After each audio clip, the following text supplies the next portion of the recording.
Assalamualaikum warahmatullahi wabarakatuh. Sahabat TBM Kinanti, Bapak Ibu guru hebat dari seluruh Indonesia. Ketemu lagi dengan saya Ibu Emi Sudarwati dari TBM Kinanti, Borno, Bojonegoro, Jawa Timur. Pada kesempatan kali ini saya akan membaca salah satu kisah dari buku Dahlan juga Manusia, sebuah pengalaman pribadi mengenal Dahlan Iskan, karya Ibu Siti Nasiah.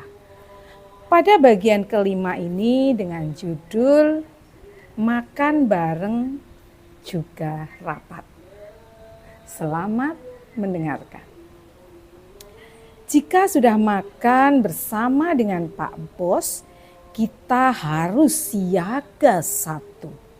Karena bisa dipastikan akan ada saja kejadian yang membuat kita terbengong-bengong. Kehilangan lauk pasti akan terjadi. Pak Bos memang usil. Pak Bos memang nakalan. Kerap mengambil lauk milik kita. Kalaupun ditukar masih untung, meski penukarannya tidak seimbang. Masa lauk ayam ditukar dengan tahu atau lauk daging hanya ditukar dengan rempeyek? Tidak itu saja, jatahnya cepat habis, tetapi perutnya masih lapar. Pasti jatah orang lain juga diembat. Tanpa malu-malu, tanpa rasa sungkan, makannya pun dengan lahap, seolah miliknya sendiri. Berbaur dengan si empunya makanan. Jika sudah begini, siapa yang berani melawan? Jika sudah demikian, siapa lagi yang berani memprotes? Pak Bos, ya tetap Pak Bos. Ini adalah gaya kepemimpinan Pak Bos di redaksi Jawa Pos. Meskipun punya jabatan paling tinggi, Pak Bos ingin memutus sekat antara atasan dan bawahan. Pak Bos ingin tetap berkomunikasi, hanya saja caranya yang unik. Hanya saja gayanya yang beda. Peristiwa seperti ini yang sangat kita rindukan. Gaya kepemimpinan yang demikianlah yang membuat kita berani berdialog. Karena senyampang makan bersama. Pak Bos kerap bertanya-tanya, isu apa yang menarik? Peristiwa apa yang bisa dijadikan headline Jawa Pos? Dan berita apa saja yang didapatkan masing-masing wartawan yang tengah makan bersama? Meskipun Pak Bos kerap mengusili kita, tetapi makan bersama itu juga menghasilkan fakta baru. Kebersamaan kerap terjalin itu kini tinggal kenangan. Kedekatan antara bos besar dengan para penggawa sangat kita harapkan. Nek kelingan mangan bareng karo Pak Bos ning Karah, garai kudu nangis. Kalau ingat makan bersama dengan Pak Bos di Karah bikin mau menangis. Kata Mbak Sri, mantan wartawan senior Jawa Pos yang kini tinggal di Bogor, dalam acara reuni mantan Jawa Pos di Pemkab Wonosobo Mei 2011 lalu. Jadi ajang rapat informal. Bahkan dari acara makan bersama itu, Pak Bos kerap melontarkan ide-ide baru untuk dijadikan program Jawa Pos. Satu misal pengadaan kamera super canggih bagi fotografer. Pada dua fotografer andalan Jawa Pos, Muhammad Fatoni dan Juar Khasa Moksin kala itu, Pak Bos berjanji membelikan kamera dengan harga 30 juta rupiah untuk bodinya saja. Syaratnya dua fotografer itu harus makin produktif menghasilkan karya terbaik bagi Jawa Pos.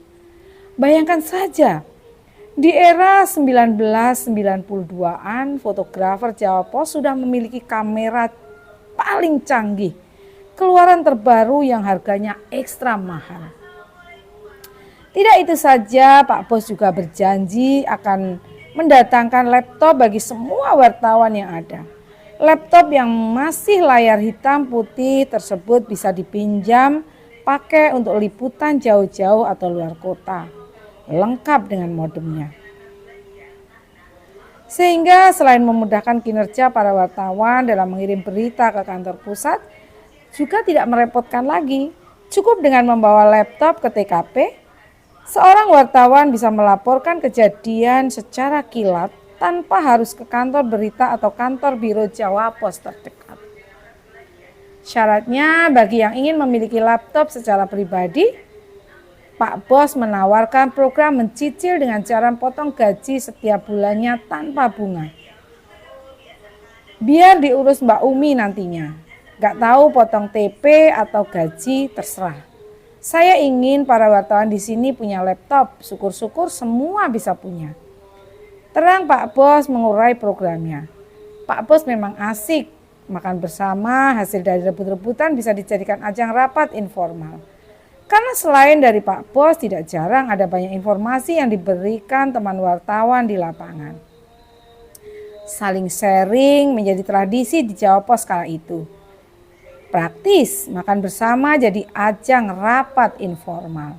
Karena Pak Bos memang suka menggelar rapat di mana saja. Bukan hanya di ruang khusus atau perpustakaan yang merangkap sebagai ruang rapat redaksi kala itu. Khusus awak redaksi yang tergolong ahli hisab wal jamaah atau perokok biasanya membawa makanan yang diperoleh luar di ruang redaksi. Jika tidak, mereka ikutan bergabung makan bersama dengan Pak Bos. Tetapi giliran merokok, mereka memilih keluar ruangan. Ada yang di samping musola, ada yang sebelah kantin, ada juga yang di emperan samping kantor yang menghadap gedung percetakan. Acara rebutan makanan jadi momen komunikasi antara bos dan anak buah, antara atasan dan bawahan. Momen kebersamaan itu membuat kami tidak lagi berjarak. Tidak lagi ada gap, semua merasakan hal yang sama.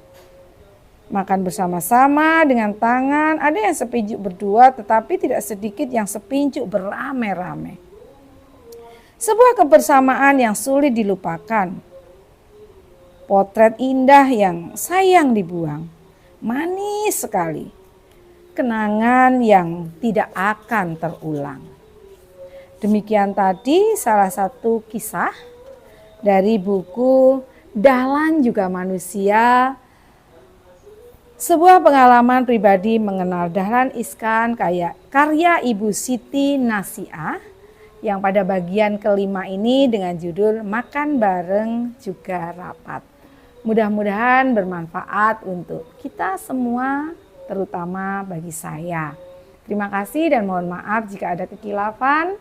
Sampai jumpa pada kisah berikutnya. Wassalamualaikum warahmatullahi wabarakatuh. TBM Kinanti maju bersama literasi Indonesia.